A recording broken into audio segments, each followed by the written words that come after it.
स्वागतम स्वागतम सुस्वागतम। महाराष्ट्रीयन क्युझिन रेसिपी, महाराष्ट्राची आणबाण शान असलेली ओल्या भुईमुगाच्या शेंगदाण्याची ठसकेबाज चटणी आज आपण पाहणार आहोत। तर वाईटी फॅमिली, तुम्हाला पण ही महाराष्ट्राची आणबाण शान असलेली महाराष्ट्रीयन क्युझिन रेसिपी ओल्या भुईमुगाच्या शेंगदाण्याची ठसकेबाज चटणी शिकायची असेल आणि ह्याचा स्वाद घ्यायचा असेल तर हा व्हिडिओ तुम्ही कंटिन्यूअस पहा। व्हिडिओ आवडला तर व्हिडिओला नक्की लाईक करा। भारतातील महाराष्ट्रातील पुणे जिल्ह्यात राहणारी तृप्ती स्वागत करते तुमचं पुन्हा एकदा आपले YouTube चॅनल @तृप्ती मिरेकल या ब्लॉगिंगवरती। सर्वांची तब्येत अगदी उत्कृष्ट असेल, अगदी अप्रतिम असेल अशी आशा करते। आज आहे 24 ऑक्टोबर 2024 आणि गुरुवार आहे। आज माझी बालमैत्रीण संजना हिचा वाढदिवस आहे। संजू, तुला वाढदिवसाच्या खूप खूप मनपूर्वक शुभेच्छा।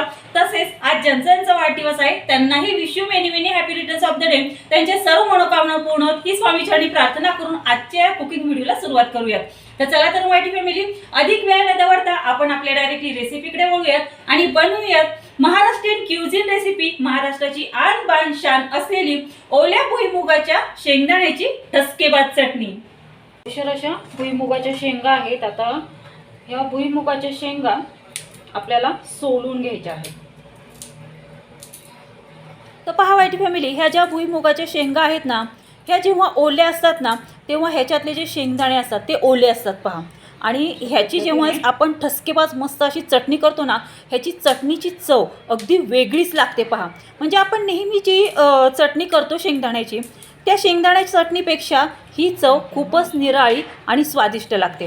तर पहा, अशा पद्धतीने आपण ह्या भुईमुगाच्या शेंगा चांगल्या अशा सोलून घेतल्या आहेत आणि त्याच्यातून हे शेंगदाणे काढून घेतलेले आहेत।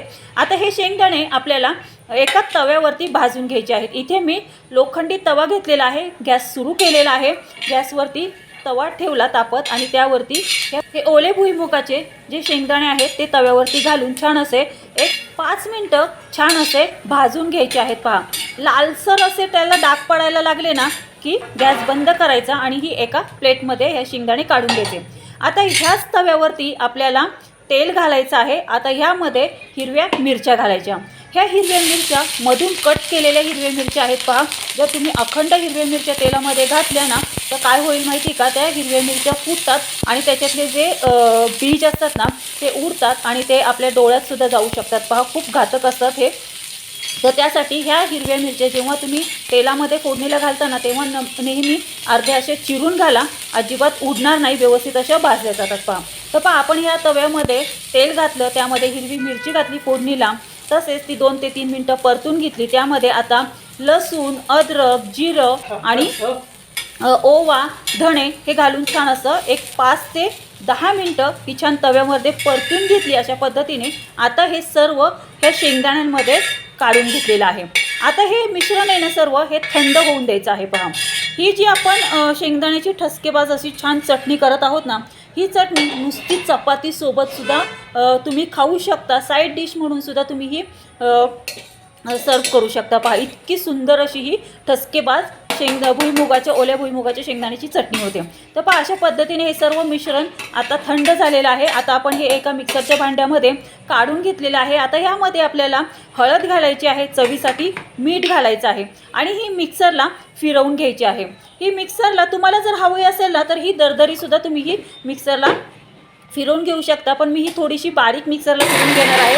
तर अशा पद्धतीने आपण ही मिक्सरला फिरवून घेतलेली आहे ओल्या भुईमुगाच्या शेंगदाण्याची चटणी। आता ही आपल्याला तव्यावरती परतून घ्यायची आहे। तर त्यासाठी काय करायचं, तवा गॅसवरती तापत ठेवायचा आणि त्यामध्ये ही ओल्या भुईमुगाची जी चटणी आपण मिक्सरला फिरवलेली आहे ती ह्या तव्यावरती घालायची आहे आणि थोडीशी 2 ते 3 मिनिटं प्रथम परतून घ्यायची। नंतर वरतून थोडं शेंगदाणा तेल वरतून असं घालायचं आहे आणि पुन्हा ही चटणी चांगली अशी एक 7 ते 8 मिनिटं या गरम तव्यावरती परतून घ्यायची आहे। यावेळेस गॅसची जी फ्लेम आहे ती लो टू मीडियम हीट ठेवायची आहे पहा। या लो टू मीडियम हीटवरती ही चटणी चांगली अशी परतून घ्यायची आहे। ही चटणी 8 ते 10 दिवस तुम्ही स्टोर करून ठेवू शकता पहा। ही ओल्या भुईमुगाच्या शेंगदाण्याची चटणी आहे, त्यामुळे ही फ्रीजच्या बाहेर 10 दिवस टिकते आणि फ्रीजमध्ये 1 ते 1.5 महिना टिकते। तुमच्यावरती आहे पहा. जर तुम्हाला ही चटणी बाहेरच स्टोर करून ठेवायची असेल तर ही 10 दिवस पुरेल इतकीच चटणी बनवा. अन्यथा तुम्हाला जर कुठे लांब गावी वगैरे जरी जायचं असेल ना तरी 8 ते 10 दिवस पुरेल इतकीच ही चटणी तुम्ही सोबत घेऊन जाऊ शकता, कारण ही जास्त दिवस बाहेर राहत नाही ओल्या भुईमुगाच्या शेंगा असल्यामुळे. तर पहा, सुके जे असतात ना शेंगदाणे त्याची चटणी बाहेर कितीही दिवस स्टोर राहू शकते, पण ओल्या भुईमुगाच्या शेंगदाण्याची जी चटणी आहे ना ती फ्रीजच्या बाहेर आहे ना फक्त 8 ते 10 दिवसच राहते पहा.